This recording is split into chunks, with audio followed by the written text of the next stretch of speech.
Nkubidde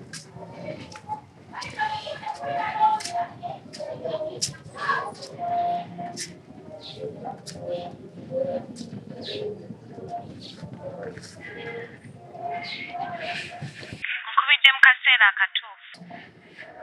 Kulwaki? Anti taata mpadde wiiki emu okubanga ojje.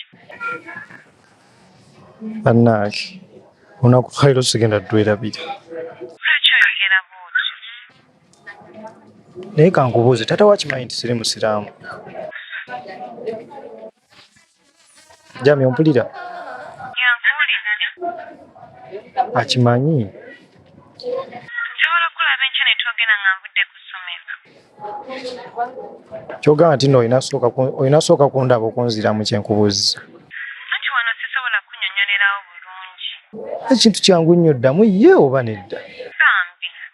Nzikiriza nzije twogere enkya.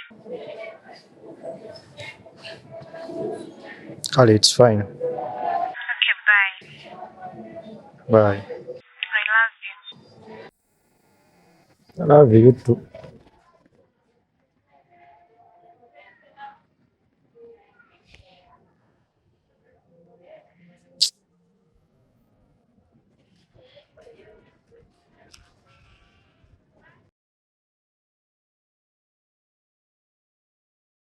Why do you want me to change? This is me, this is who you married. Being married doesn't mean I should set my joy down. Heavy being married doesn't mean I should forget who I am. You just have to love me as I am. Love me as I am.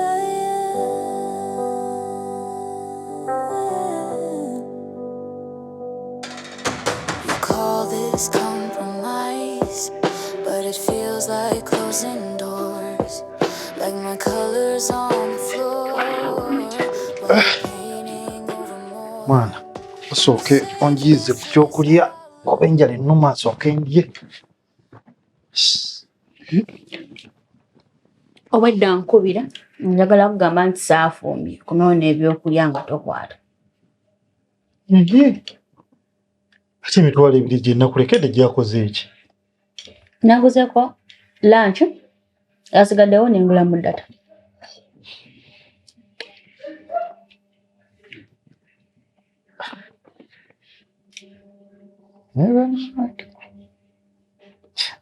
Nereeta bino binaakoma ddi? Nkujjako ng'oyagala kuyomba. Naye bulijjo naawe okimanyi nti olweggulo okomawo ne kye tunaalya. Ate naawe byali bya ddaluli nga sinnakuwasa. Oloza ebintu bigenda sigala nga ebyali nga wali ng'ojjanga wano buli wiikendi. Tuliwo babiri Mike. Babiri bwe bati. Kiki ekinfumbise olweggulo? Okuggyako effuga bbi.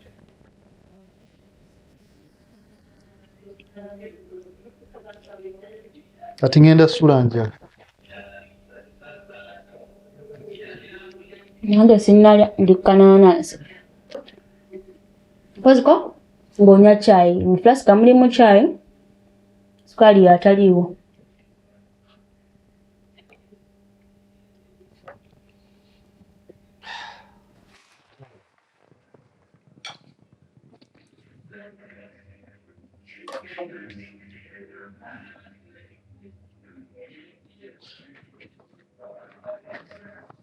Ate n'olabika ogenda kugifumba ekiro kino. Abulo olabika osaaga. Gwe nnyabo. Ngulabikira ng'aseka. Tonkwatako Mike. Bwe nkuba ogenda kukola ki? Ogenda kukwatamu ebibi ogende ewammwe nga bulijjo bw'okyogera? Gwe. Nereeta.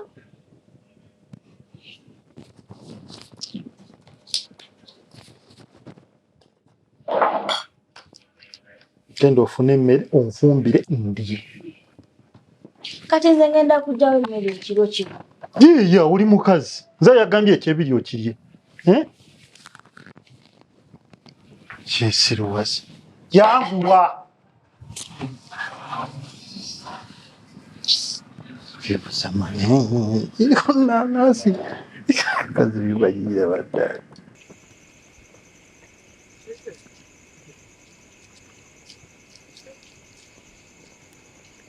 Sala kyekiriwa? Okyaliwo? Ndi mu kupaakinga ngenda. Soko nindekaawo katono. Mwana gwe kimanyi Mike ansindise ebweru ekiro kino. Tafunyemuko yadde okunsaasira. Kati okoze ki? Mbulwa kubanga saafumbye ayagala nfumbe ekiro kino. Bannange. Wamma olaba ekyo kijja. Kyo butuufu tekijja naye. Njagala akyejjuse. Taliddamu kunsindika kiro kino zekka bweru. Kati oyagala kukola ki? Gwe nindaakaawo katono. Naye naawe tekijja. Kale ye yakoze ensobi n'akusindika ebweru ekiro. N'ate ggwe okujja ano nti osule wano mba omulumi. Tekijja. Njagala yiga essomo tajja kiddira. Naye era wadde yakoze bw'atyo. Mutuufu. Gwe nnyaba emitwalo ebiri gyonna n'ogyemaliramu. Just akyuse bukyusi naye bw'atyo bwe yali. Ng'aleka ssente zikola ewaka olweggulo n'akomawo n'ebyokulya. Anti luli tekyali official. Kati oli mukyala mufumbo. Mukwano, tannanyanjula yadde okumpasa. Ekikulu yajja n'akyala. Abamu naawe tebasukkawo. Naye bafumba. Kati gwe nnyabo oyagala kweyisa nga luli edda nga tannasalawo. Naye kirabika nakoze ensobi okujja wano. Si gwe original sali oli gwe nali mmanyi. Kati oli duplicate. Kale osobola okusigaana okola ky'oyagala. Naye naawe njagala okimanye tokyali oli tati. Kati oli mukyala gundi.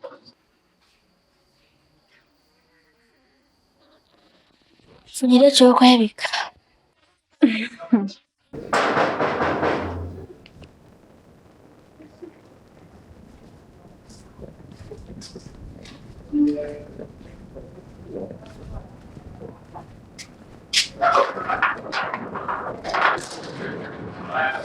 Bana. Ate gw'ovaawo ekiro kino. Siga wantumye ebweru ekiro. Bannange. Essaawa 6. Obwedde okolayo ki? Mike ate saagala ontame. Gwe wantumye ekiro ebweru. Gwe nnyabo. Ebintu bye nakutumye okundeetera kyogaba bikutwalidde essaawa 3. Essaawa 3 nnamba. Yebyo biriwa. Wandibadde weesaanako nti nkomyewo ewaka. Kubanga kati okisinga oli mu kkomera. Lwakulagajjalira mukazi wo. Obadde ki? Nze gwolaba ngudde mu babbi ne ssente ne bazitwala. Bannaye. Ne bakubbako ssente ne bakulekera essimu. Yegwe. Lwaki kwesiruwaza? Lwaki onfuula omusiru? Gwe Rita saagala ommanyiire. Kati gwe ogenda kumbulira gy'obadde essaawa 3 nnamba. Mike saagala onkube. Kubanga wonnankuba ngenda kulopabulopi ku poliisi.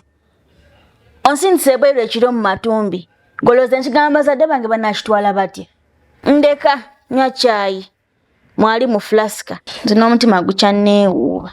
Why do you want me to change? This is me, this is who you married. Being married doesn't mean I should set my joy down. Heavy being married doesn't mean I should forget who I am.